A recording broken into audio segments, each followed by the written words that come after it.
Здравейте! Аз съм Александър Петров, ландшафтен архитект. А аз съм Даяна Николова, архитект. Ние сме част от екипа на общинско предприятие Совпроект. Презентацията, която ще видите, е подготвена от нас двамата и Миглена Герасимова, която е урбанист и градски социолог в екипа ни. Представяме ви картата на потенциалните терени за развитие на градско земеделие в град София. По нея работим в последните 2 години.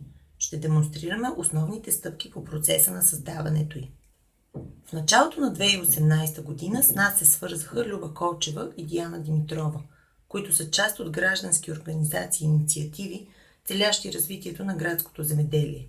Споделиха ни проблемите и трудностите, с които се сблъскват, и след като обсъдихме с какво можем да им бъдем полезни, се стигна до решението да създадем картата, която ще ви представим днес. Тя е резултат на активната ни съвместна работа и за изработването й използвахме дедуктивни методи. Основната ни цел е да идентифицираме терени с потенциал за развитие на споделени градини за градско земеделие. Тук трябва да уточним, картата има насочващ характер и е в постоянен процес на развитие. От цялата територия на Столична община ограничихме търсенето си до границите на София град, тъй като все пак говорим за градско земеделие. След като сме определили къде търсим терените за градско земеделие, е ред да посочим и условията, на които те трябва да отговарят, за да се нарекат подходящи. Тези условия определихме на база нашата експертиза като организация, занимаваща се с планиране и устройство на територията, в комбинация с опита и нуждите на практикуващите градско земеделие. За основа на работата си използвахме поземлените имоти по кадастрална карта. Оттам взехме информацията за площ, граници, вид собственост и начин на трайно ползване. Към юни 2019 година в границите на град София поземлените имоти са 116 917 и в следващите стъпки ще демонстрираме как е направен подборът измежду всички тези имоти.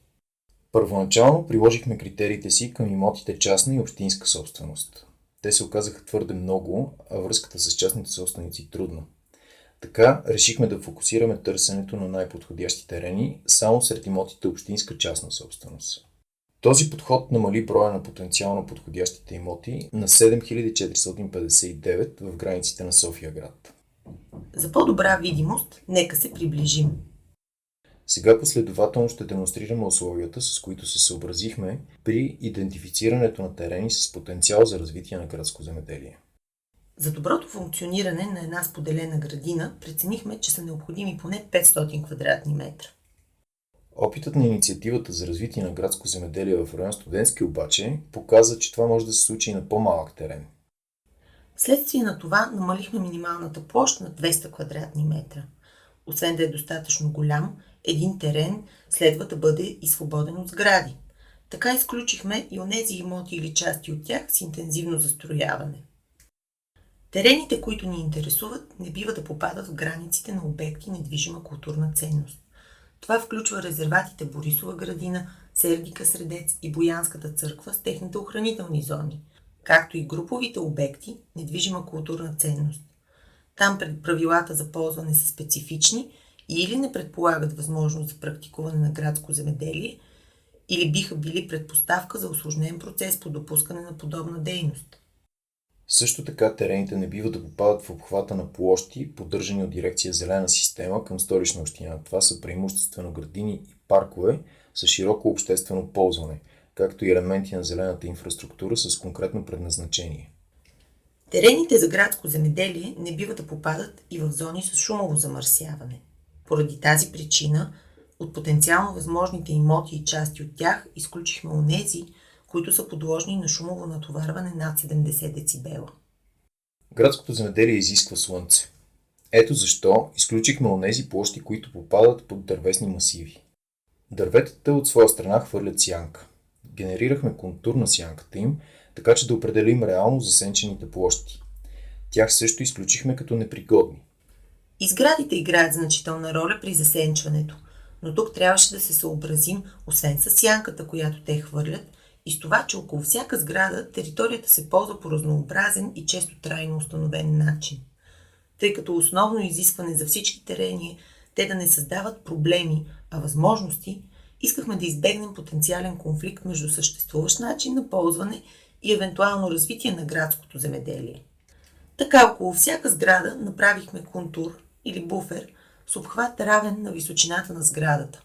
За високите многофамилни сгради, например, отстоянието може да е 21 или 30 метра, а за ниските постройки 3 до 6 метра.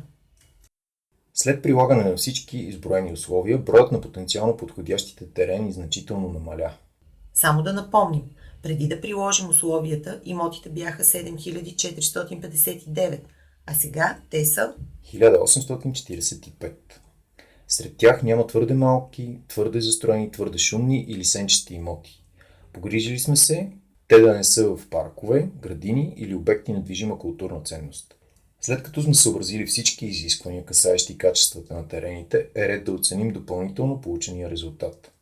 Включихме още два критерия, пряко свързани с устройството на територията. Това са начина на трайно ползване и конкретното отреждане, определено с подробните устройствени планове. По тази част имахме удоволствието да работим с колегата Ангел Буров, урбанист от Университета по архитектура, строителство и геодезия в София. Списъкът с начини на трайно ползване или НТП включва десетки разновидности, които искахме да оценим по степен на пригодност за развитие на градско земеделие. За целта всеки вид НТП получи оценка от 0 до 4 или с прости думи от непригоден до най-пригоден. На същия принцип оценихме и всевъзможните отреждания за всеки урегулиран поземлен имот – УПИ. При оценяването отново използвахме скалата от 0 до 4 или от неподходящ до най-подходящ. От разглежданите 1845 поземлени имота изключихме онези с сборна оценка по НТП и отреждане под 3.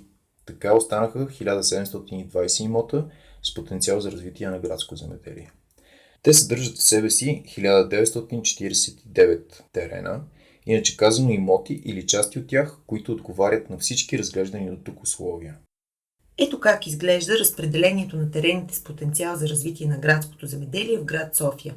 За по-добра прегледност ги маркирахме с точки.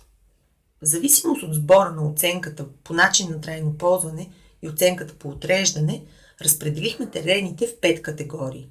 Категория 1 съответства на определението най-пригоден, а категория 5 съответно на най-непригоден. За да направим картата още по-полезна, добавихме два допълващи слоя. Единият от тях показва дълбочината на подземните води в София. Решихме, че той носи ценна информация за бъдещите стопани и ползватели на споделени градини, тъй като касае пряко влажността на почвата и възможностите за напояване. Преценихме, че лесният достъп също би могъл да бъде фактор при избора на терен. Затова другият слой, който добавихме, показва местоположението на спирките на масовия градски транспорт и пешеходната достъпност до тях в обхват от 400 метра. Работата по дедуктивен способ, особено в този мащаб, е условно прецизна, но дава много добри насоки. За да бъде картата максимално точна, Инициативата за развитие на градското земеделие със своите членове и доброволци оценява с дистанционни и теренни огледи потенциалните терени, резултат от нашия анализ. След приключване на този процес ще публикуваме актуалната карта на интернет страницата на Софпроект. В бъдеще бихме желали да продължим да надграждаме информацията в картата. Смятаме, че данни за почвата, микроклиматичните условия, чистотата на въздуха, градските екосистеми и други са от съществено значение както за градското земеделие, така и за по-доброто планиране на Столична община. В заключение бихме искали да акцентираме върху чудесните възможности, които такъв тип анализи дават. Разбира се, подходът към всяка задача следва да бъде внимателно съобразен с нейните условия. Ползването на съвременни технологии и съвместната работа на всички заинтересовани страни, според нас, е верният път към създаването на една по-добра и качествена среда за живот.